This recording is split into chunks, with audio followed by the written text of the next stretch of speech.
años y conocí una persona que se llama Francisco, al rato llega. Soy muy sentimental, entonces les abro la oportunidad de que todas las cosas que vayan sintiendo las vivan conmigo, ¿va? Entonces no nos vamos a limitar a nada. Okay. Conozco un hombre maravilloso que se llama Francisco, hace creo ya 18 años, y formamos una familia en la que tenemos 2 hijos, mi hija la mayor, que está aquí apoyándonos en la compu, y Fran, que todavía no aparece, que es mi segundo hijo con el diagnóstico con autismo. Bueno, mi título es Viviendo la vida con un gran, bueno, lo voy a borrar. Esto sí va con mayúsculas. Gran maestro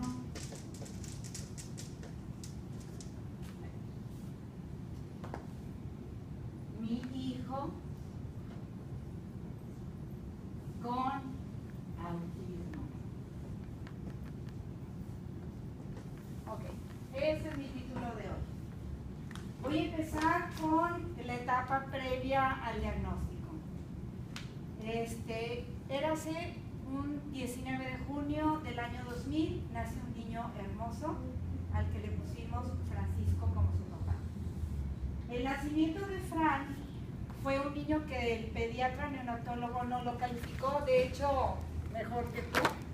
Entonces, como de veras, en ese momento los especialistas, hablando de pediatras, todavía no tienen en sus manos, y menos en un nacimiento, las herramientas para detectar lo que se estaba manifestando después, en esa edad temprana, ¿no? ¿Qué pasaba en esa época de etapa previa? Al diagnóstico que nos ha estado hablando tanto Monse y que nos ha vislumbrado bastante bien Roberto con su forma de trabajar en ese método. Bien, ¿qué es lo que yo veía en Fran? ¿Y qué es lo que veía la familia en Fran? ¿Y qué es lo que veía en esa época? Fran nace y a medida que yo voy relacionándome con ese bebé, mi hija, mi marido, estamos viendo que Fran, primero que nada, de aquí al año, a un año más o menos, año y medio, no presenta lenguaje, no tiene contacto con los ojos, no tiene una respuesta ni un sí ni un no. Por ejemplo, para cualquier mamá o papá que llega, da los brazos, es una respuesta social. Bueno, mi hijo no lo hacía. Los fines de semana, que son las delicias en las casas de los abuelos, él comía de diferentes cosas, ¿no? Entonces también manifestaba todos sus malestares o sus emociones en las cuales yo no interpretaba qué estaba sucediendo, si tenía un malestar de estómago, o estaba incómodo, o estaba contento. Entonces vamos conviviendo con él más tiempo. Yo tuve la ventaja de tener una hija antes en los comportamientos para estar comparando y que me estuviera dando como el foco rojo, ¿no? Para otros sé que es o su único hijo o fue el primero, ¿no? Casos distintos, historias que podemos compartir. Entonces, ¿qué pasa? Pues veo que Fran está incómodo, no puede expresarse, no da los brazos, no sé de qué manera estarlo ayudando. Entonces le propongo a mi marido, ¿sabes qué? Yo necesito a este niño meterlo a prematernal. ¿Por qué? Porque la verdad yo siento que no le estoy dando ninguna ayuda. El colegio primero, prematernal, es mi primera etapa de la sospecha. Ahí es donde yo estoy viendo que Fran no tiene el mismo lenguaje que sus padres, no tiene sus mismas palabras, no se está comunicando, la maestra está sintiendo que algo está sucediendo en él. Entonces, ¿qué es lo que pasa? Voy con el pediatra, la primera puertita que tocamos todos los papás, me dice, ¿sabes qué pasa? Vamos a hacer un ejercicio, estábamos sentados y vamos a hacer un aplauso fuerte y creo que si no reacciona, vamos a ver si es cuestión de oídos. Bueno, pues Fran no reaccionó, vamos primero con el audiólogo. Entonces, de ahí empiezo con una carrera, más no exhaustiva, la verdad, de especialistas y especialistas. Entonces, primero que era, no, tu hijo está bien en la audición. Ok, entonces no. Hasta que vamos con una neuróloga pediatra que nos dice, estamos hablando de hace 15 años. Entonces, estamos reconociendo que las investigaciones no son las de ahora, lo que Monse y Roberto nos han explicado. Y eso pesa por la forma de informar. Vamos y nos dicen, ¿sabes qué? Le hacen algunas observaciones y dicen, ¿sabes qué? Fran pudiera ser un prediagnóstico en el que entra dentro del trastorno generalizado del desarrollo, que Monse platicó. Entonces decimos, ¿y eso cómo se come? ¿Se mastica? ¿O cómo lo vamos a hacer? ¿No? Total, nos quedamos, mi marido y yo así como de a cuatro, ¿y eso qué? Entonces, ahí es donde yo hago un renglón. ¿Qué importancia es que cuando unos papás por primera vez escuchan un diagnóstico, aunque sea un prediagnóstico, el peso de la palabra y el significado que da el doctor especialista o llámese como sea, y quien lo recibe? En este caso, nos dijeron, tu hijo tiene trastorno generalizado del desarrollo y ¿sabes qué? Tienes que hacer todo lo posible, actividades, terapia de lenguaje, meterlo a un colegio integrador, todavía no un colegio especial, para que no entre dentro del diagnóstico de autismo. ¿A qué les está sonando a ustedes? ¿Qué significado tiene haber escuchado por primera vez, no nomás en películas como Rayman y muchos que yo puedo enfilar, el significado que el especialista, que es el que conoce, ya le dio a la palabra autismo y tú la estás recibiendo? O sea, me puede tocar la pelota o el frijol negro, ¿qué onda? Entonces ahí tiene mucho peso porque es la primera vez que sí entras en un shock muy fuerte, que dices, ¿qué tengo que hacer, papá, mamá, hermana, para que realmente Fran no entre en un diagnóstico de autismo? Entonces hay una desinformación muy seria desde un principio. Ahora bien, a medida que te van recomendando, llevé con la vecina que tiene, que parece que es su hijo, que no sé qué, que tiene, como lo ha dicho Monse, como lo ha dicho Roberto, cada niño tiene cosas en común, pero cada uno es muy distinto cómo las expresa y las vive. Entonces no te puedes abrazar de un patrón, de un ejemplo que vas a ir a ver con la vecina, la recomendada, como para sentir que el tuyo es más o menos autista, menos peor, más peor. O sea, no te sirve de nada. Vas a dedicarte a conocer a tu propio hijo. Entonces entra la etapa, que aquí le llamo, viviendo el duelo. A ver, no nomás se vive el duelo con la pérdida de personas físicamente, cuando se adquiere la enfermedad terminal en algunas de ellas, porque se están perdiendo expectativas de vida. La palabra duelo como tal es una palabra que tiene significados más que positivos, bastante carga negativa y de renuncias, de falta de esperanza. Entonces, la familia entró en la etapa del duelo. ¿Qué es lo que se dio ahí? Primero hay una etapa de negación. Oigan, si no ven, me dicen, porque yo escribo y hablo al mismo tiempo. Negación. Negación, esto no me está pasando a mí. Fran, ¿qué onda? O sea, nuestro hijo no es como nos dijeron, creo que está equivocado, vamos a seguir consultando con más personas que quizás, como dice Monse, que lo comentó, nos digan, ¿se cura? No es, yo tengo la varita mágica y qué bueno que viniste conmigo. No, la negación es la primera etapa. Mi hijo sí está dentro del concepto del trastorno autista. Después viene, dentro de esta negación, hay una etapa muy fuerte emocional, que cada uno de nosotros, mamá, pongo en primer lugar, papá, hermana, vivimos emocionalmente. Vivimos una crisis, digamos de esa manera, una crisis emocional, donde todo lo que se supone que está establecido para una armonía familiar no se está sustentando. Entonces, ahorita retomo ese punto. Después viene la etapa de la aceptación.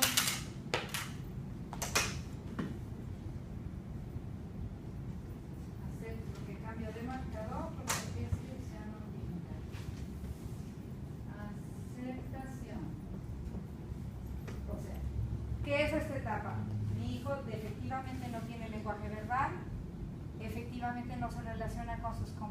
como comúnmente yo veo los demás niños. ¿Qué está pasando? Aceptación. Lo que pasa es que sí está sucediendo que mi hijo sí es distinto. Mi hijo sí es diferente. ¿Sí? Es la etapa en la que empieza el sentimiento de tristeza, ¿no? Otros pueden decir impotencia. Otros pueden decir, híjole, la línea de la vida como que me llegó, ¿no? Es una situación emocional fuerte en un principio. Bien. Después viene, bueno, lo que ya les comenté, frustración, todos los tipos de sentimientos que puede uno sentir. Bueno, podía hacer todo el pizarrón y pasarme para el otro lado. Después de esa tristeza y frustración y de ese sentimiento de impotencia, ¿qué es lo que viene? El sentimiento de culpabilidad. Empiezas a checar qué hice mal. Es la pregunta en la que todos papá o mamá se abrazan. ¿Qué hice mal? ¿Por qué yo? ¿Por qué mi familia? Te cuestionas todo, ¿no? Tus valores, tu educación, te aferras de tu religión, el que sea religioso o no. Entonces, si hay una crisis, es un planteamiento de todos tus valores y de todos tus conceptos por los cuales te sostienes. Y de ahí, bueno, cada quien lo vive diferente.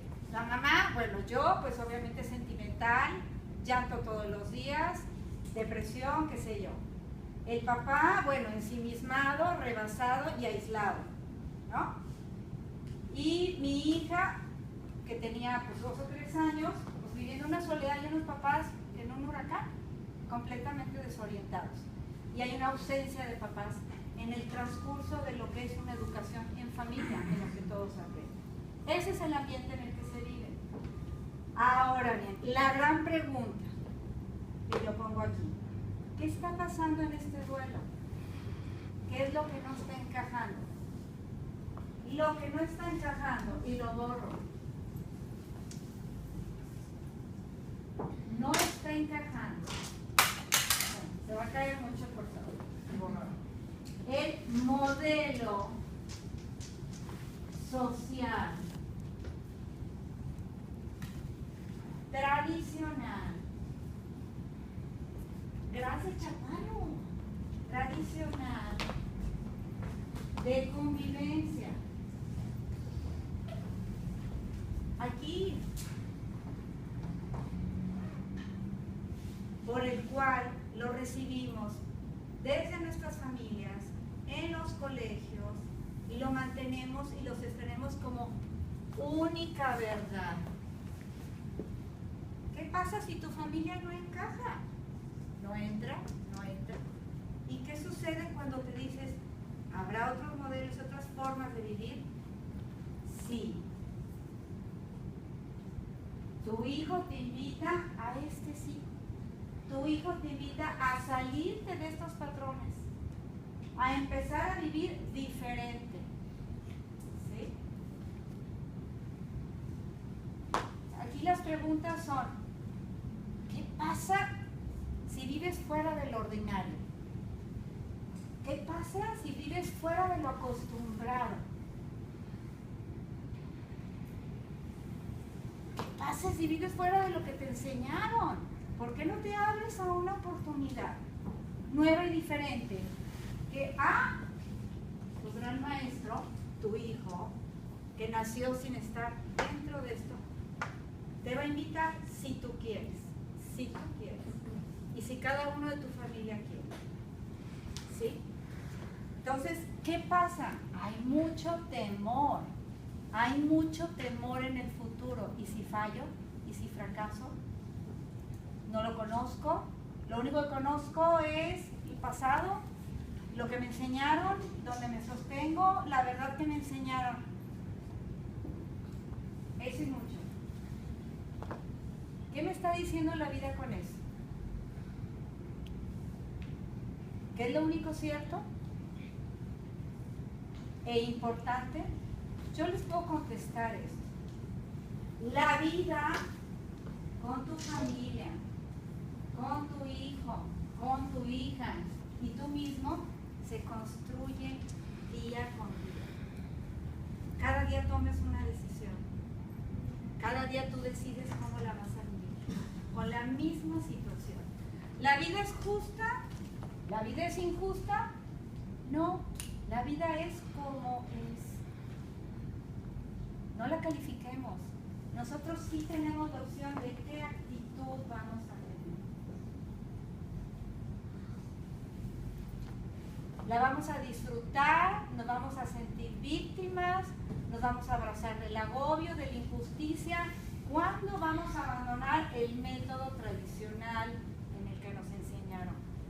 Vamos abriendo nuevas oportunidades de vida. ¿Y de quién depende? De uno. De uno. Bien. Pasando a la etapa del diagnóstico, le llamo diagnóstico funcional. Esa etapa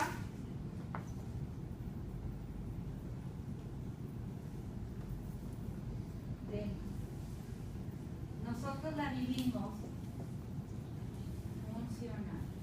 Bueno, esta nosotros la vivimos cuando Fran estaba, en un kinder, que entró a una escuelita y más o menos mediana, y en esa nosotros tuvimos la oportunidad de conocer un centro en México DF que se llama DOMUS. De traer todo ese miedo, esa palabra de peso, de autismo, qué sé yo, entramos ahí y nos abraza.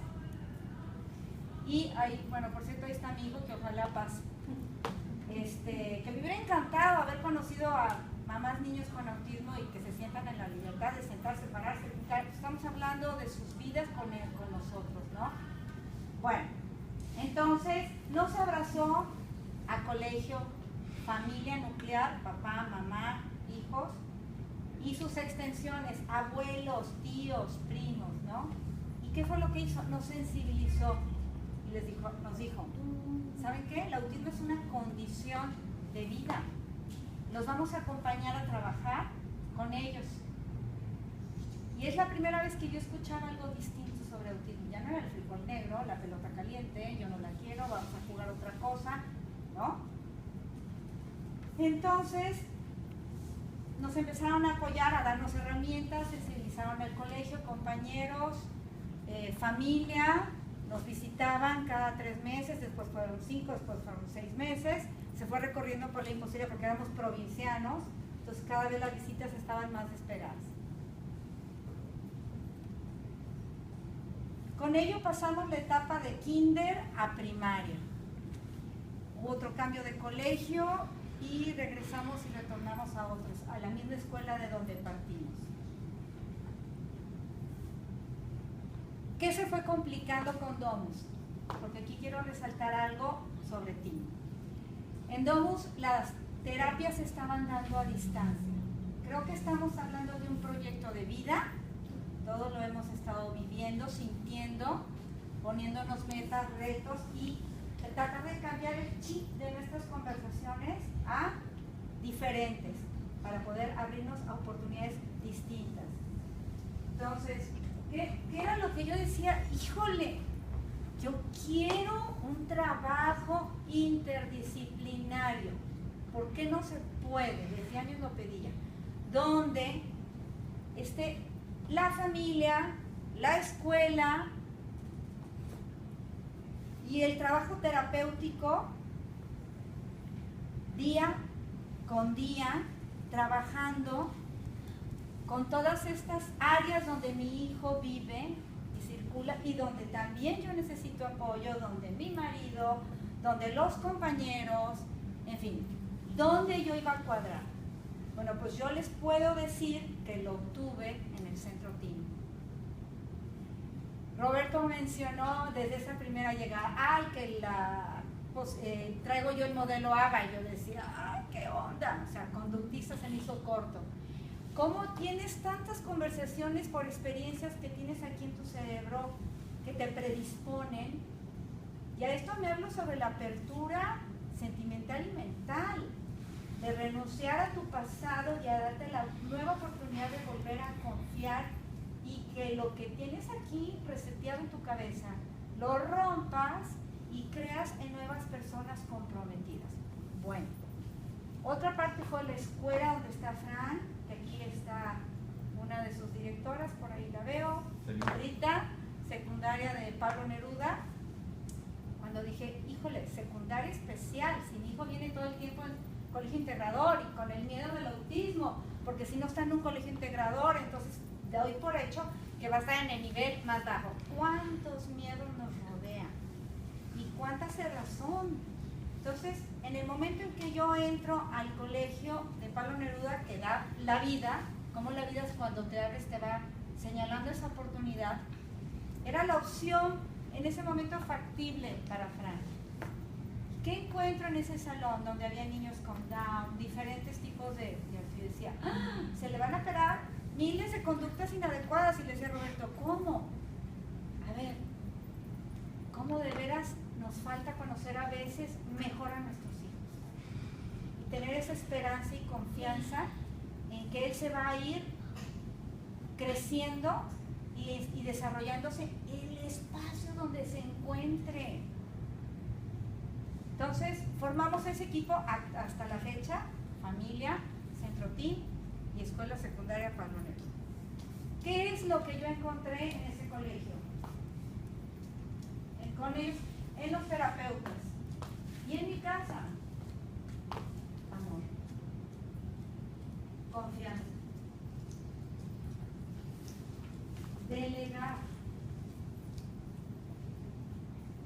Aquí me detengo, en esta línea. Cómo de veras a veces unos están obsesionados a estar viendo la vida en blanco y negro por ese modelo tradicional, convencional. Y hay tantos grises en medio de verdad, nada más es que nos demos la oportunidad. Llega un parteaguas importante para nosotros, la adolescencia, pero como cualquier familia. El detalle es que con nosotros, a falta de querer buscar todas las respuestas en el modelo tradicional, porque el adolescente dice que se comporta así, ya hace, deshace, rebeldía, qué sé yo, ya no era el prototipo de mi hija al cual yo me pudiera basar para entender mejor a Fran. No, vuelves a caer otra vez donde no debes de caer. Entonces, para nosotros fue un parteaguas en el que nos vamos a replantear todo. El modelo tradicional, ¿qué me dice? Control. Controla la situación de tu familia, controla la situación del colegio, controla la maestra, la monitora, controla los compañeros. ¿Cómo se tienen que relacionar? A la hermana. Yo llegué a un momento, hacía una pequeñita confesión, que yo le decía a Fran y a Ana, oigan, tienen que hablarle a Fran de tal manera y todos abocados a entenderlo, a hacerle caso. Todos dejan de hablar cuando hable Fran. Oh, bueno, porque de qué hay que hablar a Fran. Todos, en la necesidad que tengan, se esperan. ¿Cuál es la que tiene Fran? Ah, esta, perfecto. Sobre todo a trabajar. Entonces había momentos en que mi marido o Ana decían, óyeme, o sea, qué obsesión. Es que, ¿sabes qué? Es demasiado. O sea, quieres que renunciemos a nuestras vidas personales con estar todos abocados a tratar de lograr el desarrollo y en el modelo informa que tú crees que es el mejor para Fran. Pues, ¿qué es lo que estaba haciendo yo? Controlando a mi familia y a mí. Renunciando a mi vida. Pidiendo que renunciara a su vida personal. Y mi marido renunciando a la suya. O sea, ¿a dónde íbamos? Entonces, gracias a esas experiencias desgastantes, en el estar queriendo yo controlar, en el que a mi marido, bueno, decía, pues ¿a dónde vamos? No está funcionando. Y cómo las cosas cuando no encajan, llega un momento en que dices, ya no me está checando. Tuvimos en el colegio anterior, antes de entrar al de Pablo Neruda, amenazas de que iban a expulsar a Fran, porque Fran estaba completamente manipulado, digamos, en la situación, traía a todos a su merced a los maestros. Cuando él gritaba, se desacostaba, se tiraba, entonces él se salía de la clase. O sea, era... También la escuela a veces se comprometen a un pasado. Él había tenido una función de chico demasiado bien, iba creciendo. la escuela le estaba costando trabajo ver que Fran ya era un niño adolescente diferente. Si te casas con experiencias pasadas, no creces, ni como colegio, ni como familia.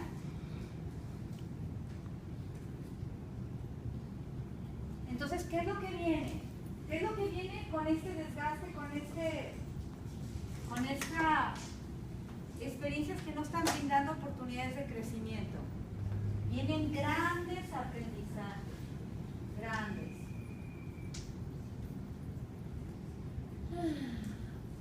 ¿Y cuáles son esos grandes aprendizajes? Pues para empezar, la mía personal.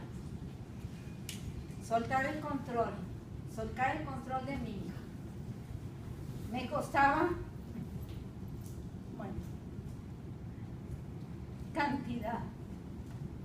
Era un miedo, hasta los tuétanos, pensar equivocadamente, hoy por hoy lo digo, que no iba a surgir él, que iba a ser una persona, hoy por hoy, muy limitada. ¿Cómo abrazarte del pasado y de modelos que no funcionan? Te paralizan. El miedo te paraliza. El miedo siempre va a existir. Aquí. A un lado. No encima de ti. Te ayuda a alertarte, pero que no te paralice. Otra es, bueno, al ver que ya no era posible, ya el modelo era desgastante, ya no estaba funcionando en mi hijo ni en la casa, que se estaba haciendo una crisis ahí. Franco, la posibilidad de que lo corrieran del colegio.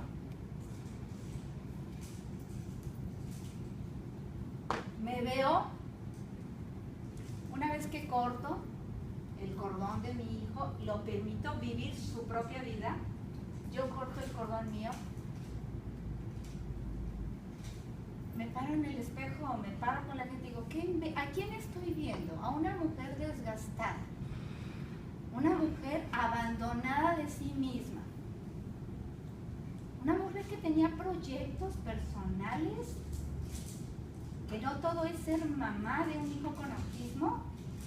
Me lo pregunto, ¿qué pasa conmigo? Demasiadas experiencias desgastantes, demasiadas personas a las que uno se entrega rescatando vidas, echándoselas al hombro. ¿Y por qué no la de mi hijo? ¿Sí? Entonces, a la hora de ver eso digo, no, yo eso no quiero para mí. Entonces, quizás Ana, mi hija o mi marido ya habían cortado el cordón, faltaba yo. Y en el momento en que lo hago digo, ¿qué tengo que hacer? Confianza, amarme y delegar. Pero en serio, delegar es delegar. Confiar en gente adecuada. En un colegio que abrazó a mi hijo, terapeutas verdaderamente comprometidos y que no creen en el modelo tradicional, convencional de convivencia. Que creen que no nomás existe blanco y negro. Hay grises y muchos grises maravillosos en medio. Aprender a confiar y delegar cuesta. Para mí fue renacer, así, regalarme la vida de nuevo, para mí, para yo volver otra vez a dar empuje de una manera diferente. De las experiencias de desgaste, nos fuimos a experiencias y oportunidades de crecimiento. ¿Qué es lo que a mí me ayudó y a mi familia? Empezar a girar nuestras conversaciones de sobreviviente. Yo no valgo, quiero lucir bien en la familia. Miedo al fracaso, ¿cuántas veces no lo hemos sentido? Juzgar, nos juzgan y juzgamos. ¿Cuántas veces no entramos en ese juego? De desgaste personal y de humano. luchar por tener la razón. Por Dios, era la mamá de la familia, ¿cómo no iba a tener la razón? ¿Cuántas veces nos hemos cargado ese título? Por miedo a lo nuevo, a lo que no se necesita tener siempre la razón. Estar de acuerdo en que cada quien va a estar de acuerdo en lo que cada quien piensa. Somos distintos, con pensamientos distintos.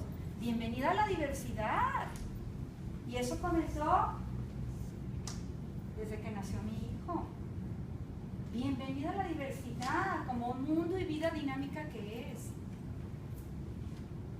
De esas conversaciones de sobreviviente pasamos a conversaciones de amor. Yo soy único, Ana María García Bedoy Padilla. Todos estamos conectados, todos. No hay discriminación en todo el significado de la palabra. Todos importan y esa filosofía entra desde casa, desde familia, ya no digamos sociedad. Todos importamos en una familia, en una sociedad. Todos tenemos voz y con esto hay un peso. Voz verbal, voz corporal. Nuestros hijos se comunican mucho con el cuerpo, ¿sí? No es el lenguaje la única manera de comunicar. Y una cosa nueva, todo es posible. Ya renunciamos al modelo. ¿Están de acuerdo que todo es posible y factible? La otra, te acompaño, es lo que yo le digo a Fran y a mi familia. Te acompaño y como creo en ti, no te controlo, sino deseo y facilito tu crecimiento, tu expresión y tu silencio. Fíjense todas las posibilidades de espacios, todas. ¿Y esto a qué quiero llegar? Acciones. ¿Se acuerdan de la actitud ante la vida? Acciones sanadoras. Acciones sanadoras. ¿Para qué? Para vivir. Para vivir el hoy, que es lo único que tenemos seguro. Hoy. El futuro nos da miedo, el pasado lo sufrimos. Una vez Fran, mi viejo, que bueno que no está porque yo me lo estoy ventaneando,